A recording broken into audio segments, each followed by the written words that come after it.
Malam itu, di sebuah warung kopi kecil dekat terminal truk Karanganyar, seorang sopir tua duduk termenung. Wajahnya tirus, kulitnya legam terbakar matahari, dan keriput di sekitar matanya menunjukkan betapa keras hidup yang pernah ia jalani. Namanya Sukardi. Dulu, semua orang mengenalnya sebagai sopir truk biasa, yang bahkan untuk sekedar mengisi bensin sering harus berutang. Tapi entah bagaimana, dalam waktu singkat ia berubah drastis. Rumahnya mentereng, truknya baru, dan bisnis angkutannya tak pernah sepi. Orang-orang di sekitarnya hanya bisa berbisik. Ada yang bilang ia menang lotre, ada juga yang bilang ia punya koneksi dengan orang dalam perusahaan besar. Tapi sebagian lainnya yakin Sukardi melakukan pesugihan di Gunung Lawu. Mereka menyebutnya pesugihan Keranda Lawu, sebuah perjanjian gelap di mana harta memang datang cepat, tapi dengan taruhan nyawa. Kini, Sukardi duduk sendirian sambil menatap gelas kopinya yang sudah dingin.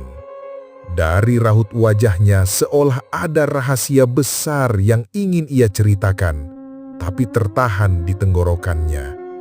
Dan malam itu, untuk pertama kalinya, ia membuka kisah kelam yang selama ini ia pendam rapat-rapat. Selamat datang di Ruang Sunyi. Sukardi menghela napas panjang. Asap rokok kretek murahan yang baru ia nyalakan melayang di udara, bercampur dengan uap kopi dingin yang sudah lama tak ia sentuh. Warung kopi itu sepi, hanya suara jangkrik dari kebun bambu di belakang yang sesekali terdengar. Lampu bohlam kuning temaram berayun pelan di terpa angin malam. Sesekali terdengar suara mesin truk di kejauhan, tapi semakin larut, semakin jarang. Sukardi menunduk, lalu berbisik pada dirinya sendiri. Aku tahu, cepat atau lambat, waktuku bakal tiba. Tapi orang-orang gak pernah ngerti apa yang sebenarnya aku lihat waktu itu di Lawu. Ia memejamkan mata, dan malam itu, kenangan itu kembali menyeruak begitu jelas, seperti luka lama yang tak pernah benar-benar sembuh. Semua berawal beberapa tahun lalu. Saat itu Sukardi sedang berada di titik terendah hidupnya. Truk tuanya rusak parah, utang menumpuk di rentenir, dan keluarganya hampir tidak punya apa-apa untuk dimakan. Ia ingat jelas malam itu. Duduk di bangku terminal, hujan deras mengguyur, tubuhnya gemetar bukan hanya karena dingin, tapi karena rasa putus asa. Saat itulah, seseorang yang ia kenal hanya sebatas teman sesama supir pernah berbisik. Kalau kau berani, ada jalan cepat. Pergilah ke Lawu, cari keranda. Waktu itu Sukardi hanya tertawa getir. Mana mungkin? Kedengarannya seperti tahayul murahan. Tapi semakin hari, semakin banyak desakan hidup, kata-kata itu justru menempel di kepalanya, seperti racun yang perlahan menuntun. Dan akhirnya, malam itu, ia memutuskan. Sukardi mengendarai truknya, yang saat itu nyaris rongsokan, menuju jalur Tawangmangu. Jalan berliku, kabut tebal dan gelapnya malam menambah suasana menyeramkan. Angin dari lereng gunung terasa berbeda, dinginnya menusuk sampai ke tulang. Ia berhenti di sebuah warung kecil di pinggir jalan yang sudah tutup. Hanya ada meja reot, kursi panjang, dan lampu minyak yang tergantung mati. Ia duduk sebentar, mencoba menenangkan diri. Tuhan, kalau ini salah, ampuni aku. Tapi kalau memang ini jalanku, tunjukkan aku jalan. Gumamnya pelan. Dan seakan menjawab doanya, dari balik pepohonan kabut, terdengar suara gesekan kayu, pelan tapi jelas. Suara itu makin dekat, makin dekat. Jantung Sukardi berdegup tak karuan. Saat itulah ia melihatnya. Di jalan setapak yang samar, perlahan muncul sosok keranda bambu usang, dipikul entah oleh siapa. Tidak ada tubuh manusia yang terlihat, hanya keranda itu saja, seakan melayang bergerak perlahan ke arah jalur hutan. Sukardi tercekak, tubuhnya kaku, tapi di saat bersamaan ada sesuatu yang aneh. Rasa takut itu bercampur dengan perasaan aneh, sebuah dorongan kuat untuk mengikuti. "Ya Allah," bisiknya, tapi kakinya justru melangkah tanpa sadar mengikuti keranda itu. Ia masuk semakin dalam ke hutan lauh. Suara daun kering yang terinjak kakinya terasa begitu keras di telinga. Kabut makin pekat, pandangan makin terbatas, tapi keranda itu terus terlihat di depannya. Tiba-tiba, keranda itu berhenti. Di sebuah tanah lapang kecil, dikelilingi pohon besar berlumut, keranda itu seolah menunggu. Sukardi berdiri kaku, dadanya naik turun cepat, dan dari dalam keranda terdengar ketukan pelan. Sekali, dua kali, lalu suara berat, parau, tapi jelas. "Berani kau, bayar harga." Sukardi hampir jatuh saking terkejutnya. Suara itu seperti tidak berasal dari keranda saja, tapi juga dari sekelilingnya, seperti gema yang menghantui setiap sudut hutan. Dengan suara bergetar ia menjawab, Aku cuma butuh jalan keluar.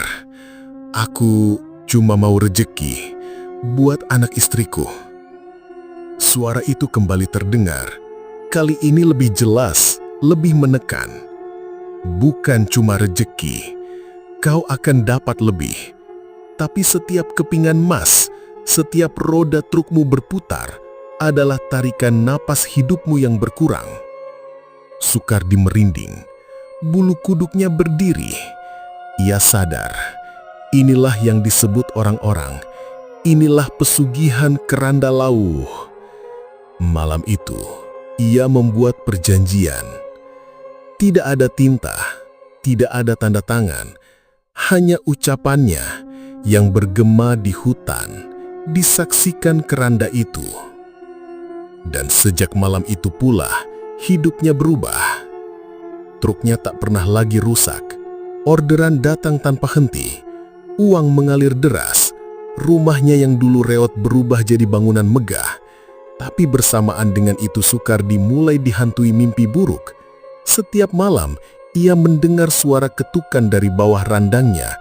Setiap kali ia membuka pintu truk, di kaca spionnya kadang terlihat bayangan keranda lewat di belakang. Dan semakin kaya ia jadi, semakin sering ia melihatnya. Kembali ke warung kopi malam itu, Sukardi meneguk habis kopinya yang sudah dingin. Tangannya bergetar.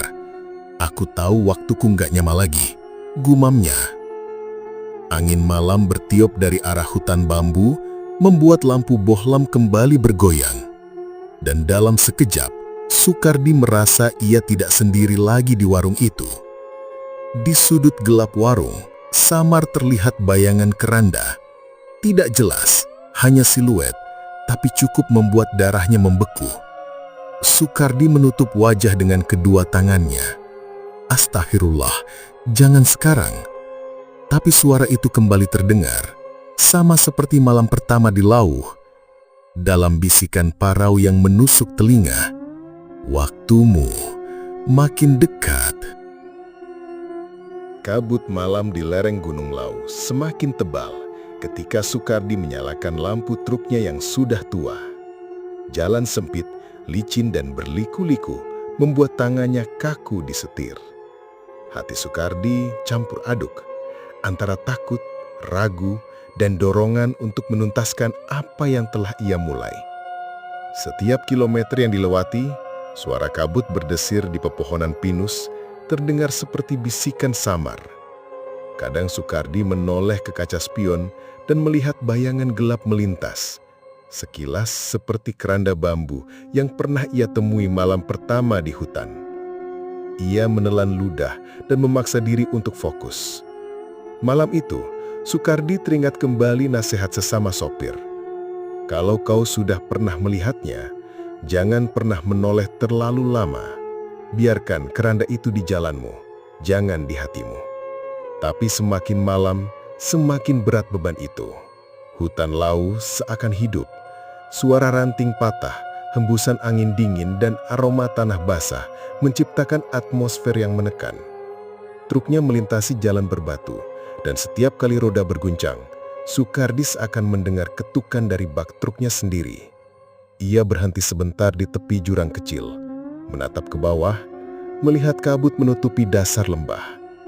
Dalam keheningan, ia berbicara sendiri. Apa ini benar-benar nyata, atau aku sudah gila karena putus asa? Tak ada jawaban selain desiran angin. Tapi tiba-tiba, suara gamelan samar terdengar dari balik kabut. Tidak jelas, seperti gema jauh, tapi Sukardi tahu itu familiar. Suara malam itu sama seperti malam pertama ia menemui keranda. Ia melanjutkan perjalanan, semakin dalam, semakin sunyi. Di sisi jalan, sesekali ia melihat siluet nenek tua berpakaian kebaya lusuh, duduk di pinggir jalan dengan tatapan kosong. Ia menahan nafas. Setiap kali ia menoleh lebih lama, sosok itu hilang secepat muncul, meninggalkan aroma tanah basah dan dupa samar yang menempel di udara. Sukardi bergidik. Ia mencoba berbicara walau tahu tak ada yang akan menjawab. "Siapa kau? Kenapa selalu muncul?" Tapi yang terdengar hanya desiran angin di pepohonan. Ketegangan makin memuncak saat truk melewati jalur sempit di dekat puncak lau. Lampu truk menyorot kabut tebal, dan di kejauhan, ia melihat keranda bambu bergerak perlahan di tengah jalan, seolah menunggu. Sukardi menghentikan truk, tangan gemetar di setir. Jantungnya berdegup kencang, dan ia memandang ke keranda itu. Teringat perkataan malam pertama, "Setiap roda truk berputar adalah tarikan nafas hidupmu yang berkurang." Sukardi menelan ludah dan melangkah turun. Hati kecilnya menjerit takut, tapi rasa penasaran yang berbahaya mendorong dia mendekat. Keranda itu sunyi, tapi aura kematian yang menyelimuti begitu nyata membuat bulu kuduknya meremang. Ini taruhan hidupku sendiri," gumam Sukardi. Matanya menatap permukaan kayu keranda yang usang. Ada ukiran samar di bagian atasnya, seperti simbol kuno, tapi ia tidak berani menyentuh. Sekali sentuh, mungkin hidupnya tak akan sama lagi. Tiba-tiba, suara parau terdengar lebih jelas dari sebelumnya.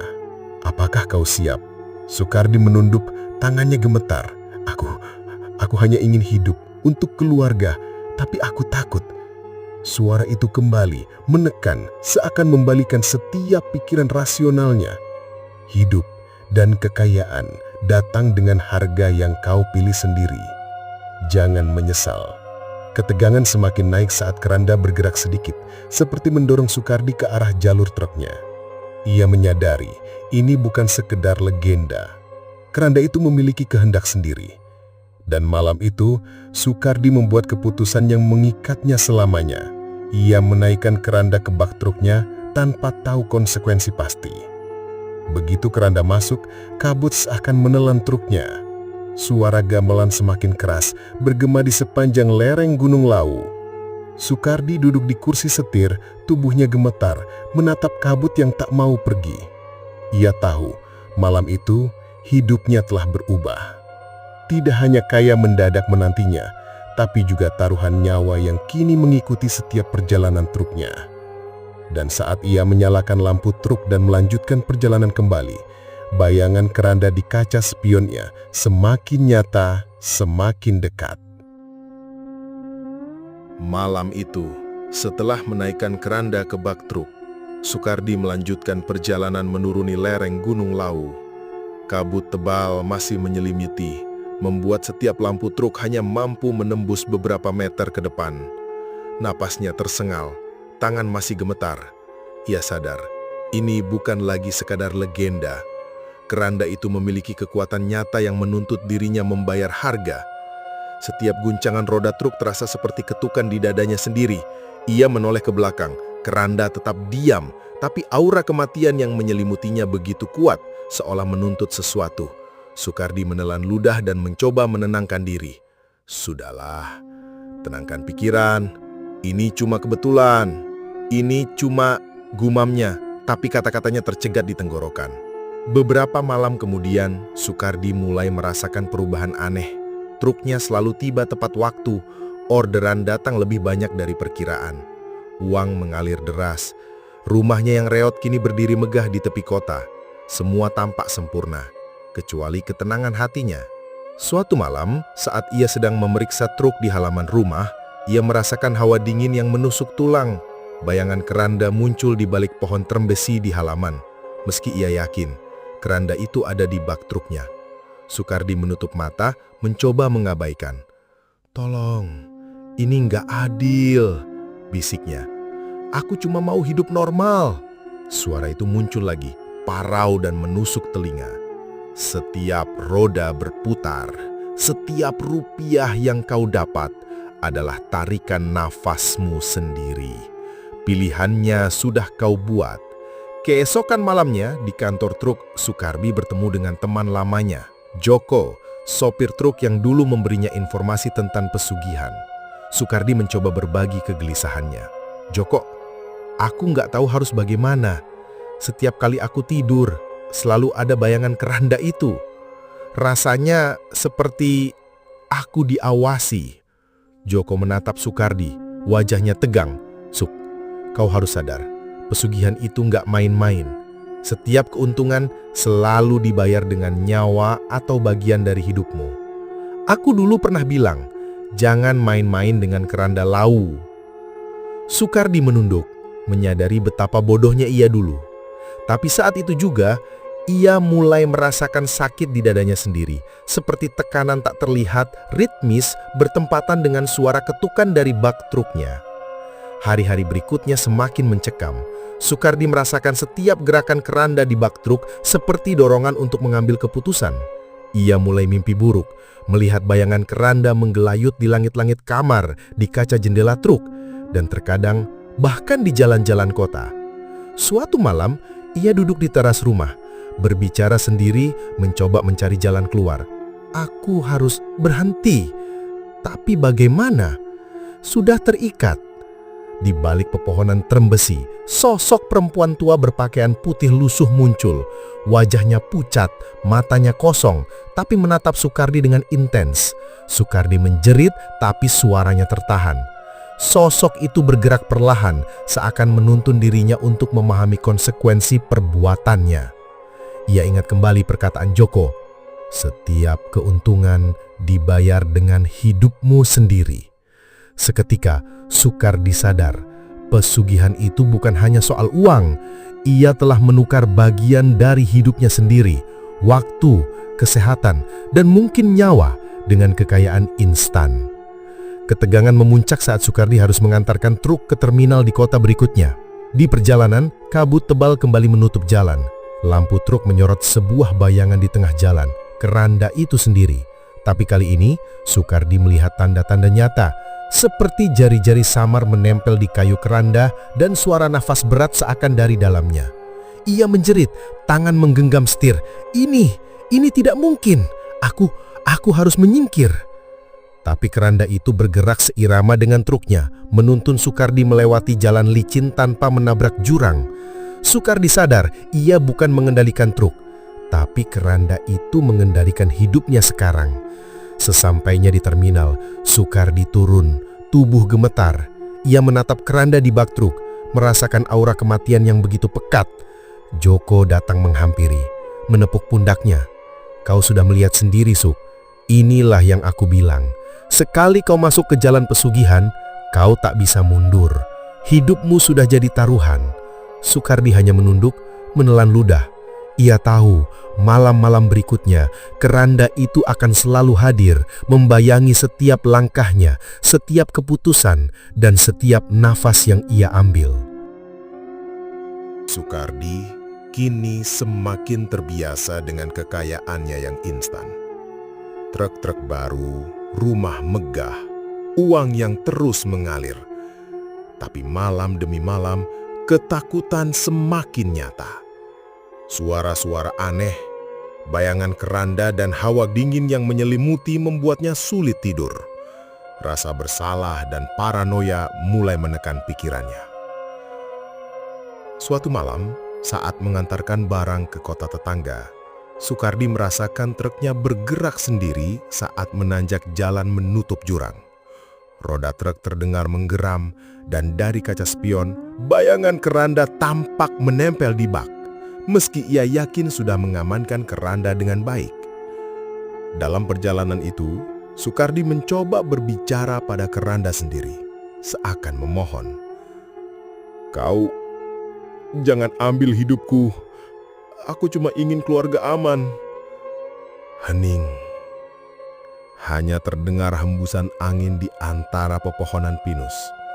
Tapi saat lampu truk menyorot kabut tebal, Sukardi melihat bayangan perempuan muda berpakaian putih berdiri di tepi jalan, menatapnya tanpa berkedip. Hatinya berdegup kencang. Ia menahan napas lalu berkata lirih, "Ini nyata. Bukan mimpi. Bukan omong kosong orang-orang." Setibanya di tempat tujuan, Sukardi harus menurunkan muatan. Namun bayangan keranda dan perempuan misterius itu mengikuti gerakannya di sepanjang jalan sempit terminal. Setiap kali ia menoleh, sosok itu menghilang, hanya muncul kembali saat ia membalikkan badan. Sukardi bertemu lagi dengan Joko yang kebetulan juga mengantarkan barang ke kota yang sama. "Suk, kau terlihat pucat. Apa kau?" tanya Joko menatap mata Sukardi yang gelap karena kantuk dan ketakutan. Sukardi menunduk, suaranya gemetar. "Ini keranda itu, setiap malam aku lihat ya. Bahkan saat siang, aku nggak bisa tidur suara itu." Joko menghela napas panjang, lalu memberi nasihat tegas. "Kau harus mulai menyiapkan diri. Keranda itu bukan hanya soal kekayaan, dia menuntut Suk. Setiap hari yang kau lalui, setiap napas bisa jadi taruhan. Jangan pernah anggap enteng." Keesokan harinya, Sukardi memutuskan untuk membawa truk ke jalur hutan lawu yang sepi, berharap bisa menenangkan diri dan memeriksa keranda. Kabut pagi menutupi jalan setapak dan aroma tanah basah menyelimuti sekelilingnya. Ia menyalakan lampu truk, tetapi cahaya itu hanya menembus beberapa meter kabut. Di tengah perjalanan, truk berhenti mendadak. Sukardi panik melihat ke bak truk, keranda bergerak perlahan seperti ingin melompat keluar. Hatinya berdebar.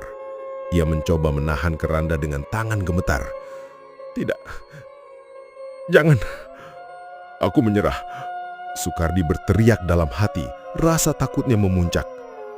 Keranda di bak truk bergetar seolah menyala dengan aura gelap. Kabut di sekelilingnya seperti menebal, menelan jalan dan pohon-pohon pinus menciptakan suasana menakutkan dan tak terkendali. Saat panik itu memuncak, Sukardi merasakan tangan tak terlihat menepuk pundaknya.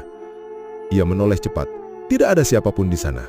Tapi sosok perempuan muda berpakaian putih muncul, lebih jelas dari sebelumnya di depan truk. Mata kosongnya menatap Sukardi dengan intens, seakan menuntut jawaban atas taruhan hidupnya. Sukardi menunduk, terisak, dan menyadari, semua ini karena aku serakah, karena aku tidak sabar. Aku yang memilih jalan ini. Seketika, truk kembali bisa bergerak perlahan.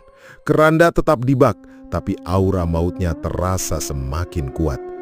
Sukardi menyadari kekayaannya tidak sebanding dengan taruhannya sendiri. Hidup, ketenangan, dan masa depan keluarganya kini dalam risiko setiap detik. Malam itu, Sukardi kembali ke rumah. Duduk termenung di teras. Kabut menyelimuti halaman dan di balik pepohonan trembesi, bayangan keranda terlihat samar. Sukardi tahu, malam-malam berikutnya akan lebih menakutkan. Ia harus menghadapi konsekuensi nyata dari pesugihan dan ketakutan yang membayangi tidak akan hilang. Dengan napas berat, ia menatap langit gelap. Aku memilih jalan ini. Dan sekarang, aku harus menanggung semuanya. Malam itu, Sukardi tidak bisa tidur. Setiap detik terasa berat, seperti udara dipenuhi tekanan tak terlihat. Di halaman rumahnya, kabut semakin tebal, menelan lampu jalan dan pepohonan trembesi. Keranda di bak truk seolah menunggu, menuntut pembayaran yang belum terlunasi. Sukardi menatap keranda itu. Jantungnya berdegup cepat. Ia ingat semua peringatan Joko, semua mimpi buruk yang menghantui. Tapi kekayaan yang didapat membuatnya sulit mundur. Tapi, sampai kapan aku bisa bertahan? Gumamnya lirih. Tangannya gemetar memegang setir truk yang kini ia tarik keluar halaman. Di perjalanan menuju Gunung Lawu, Sukardi merasakan sesuatu yang aneh. Kabut di sekeliling truk semakin pekat, dan lampu truk hanya menyorot bayang-bayang samar di tepi jalan. Dari sisi kaca spion, ia melihat perempuan berpakaian putih, berdiri di tepi jurang, matanya kosong menatap Sukardi. Rasa takut memuncak. Truk seolah berhenti sendiri, roda berdecit menahan guncangan. Sukardi menutup mata, berdoa, mencoba menenangkan diri. Suaranya bergetar saat berbicara sendiri. Ya Allah, tolong lindungi aku. Aku ingin keluar dari ini. Namun suara itu kembali terdengar parau dari arah keranda. Setiap rupiah, setiap keuntungan adalah taruhan hidupmu. Sukardi menjerit, menendang pedal gas, tapi keranda tetap berada di bak truk, seakan menggerakkan dirinya sendiri. Hatinya penuh kepanikan. Ini bukan lagi soal kekayaan, tapi nyawanya. Di puncak jalan sempit, Sukardi terpaksa berhenti karena pohon tumbang menghalangi jalan. Ia turun dari truk, tubuh gemetar, nafas tersengal. Di belakangnya, kabut bergerak sendiri, membentuk sosok perempuan tua berpakaian lusuh menatapnya dengan tatapan dingin dan intens. Sukardi menatap truk dan untuk pertama kalinya menyadari konsekuensi dari semua pilihannya. Ia harus menghadapi taruhan hidup yang nyata, kekayaan instan atau keselamatan diri. Ini salahku. Aku yang serakah. Aku yang ingin cepat kaya. Bisiknya menunduk. Sukardi kembali masuk ke truk, mencoba melanjutkan perjalanan. Tapi semakin jauh ia bergerak, semakin nyata kehadiran keranda. Roda truk terkadang meluncur sendiri, terkadang berhenti, dan suara nafas dari keranda terdengar jelas, seperti memberi kode, saatnya membayar. Di tengah jalan, Sukardi melihat di kejauhan bayangan seorang perempuan muda berpakaian putih melayang di udara. Sosok itu mendekat perlahan, tidak bersuara, hanya menatap dengan intens. Sukardi menjerit dan menepuk setir, tubuhnya basah keringat dingin. Ia sadar, kekayaan yang ia peroleh adalah nyawanya sendiri yang dipertaruhkan. Setiap detik, setiap rupiah yang masuk ke rekeningnya adalah bagian dari hidup yang dikorbankan. Sukardi merasa seperti ditarik ke dua dunia, dunia nyata dan dunia pesugihan. Sampai di daerah hutan terjal, Sukardi memutuskan berhenti sejenak, mencoba menenangkan diri. Ia menghela napas panjang, menatap keranda dan berbicara lirih. Aku ingin berhenti. Aku ingin kembali normal. Aku mau hidup damai. Namun bayangan keranda di bak truk bergetar, seolah menolak. Kabut di sekeliling truk menebal, menciptakan atmosfer mencekam. Sosok perempuan tua itu muncul lagi, matanya kosong, menatap Soekardi seperti menuntut jawaban. Pilihannya sudah kau buat, sekarang kau harus bayar. Soekardi merasakan tubuhnya gemetar hebat, jantungnya seakan berhenti sesaat. Ia sadar tidak ada jalan keluar instan.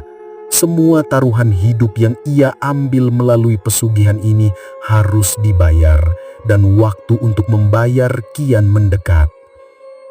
Malam semakin larut. Soekardi menatap Gunung Lawu yang gelap di kejauhan, pepohonan dan jurang yang menakutkan seolah menunggu langkahnya berikutnya. Dalam hati, ia menyesali keserakahannya, sadar bahwa setiap keputusan membawa konsekuensi nyata. Ya Allah, tolong tunjukkan jalanku. Aku ingin selamat. Aku ingin keluargaku selamat. Bisiknya hampir tak terdengar di tengah kabut. Dengan napas berat dan tubuh gemetar, Soekardi melanjutkan perjalanan, menyadari bahwa taruhan hidupnya belum selesai. Malam itu, keranda di bak truk tetap hadir, menunggu setiap gerakan dan setiap napasnya. Soekardi tahu, esok hari akan menjadi ujian hidup mati yang sesungguhnya.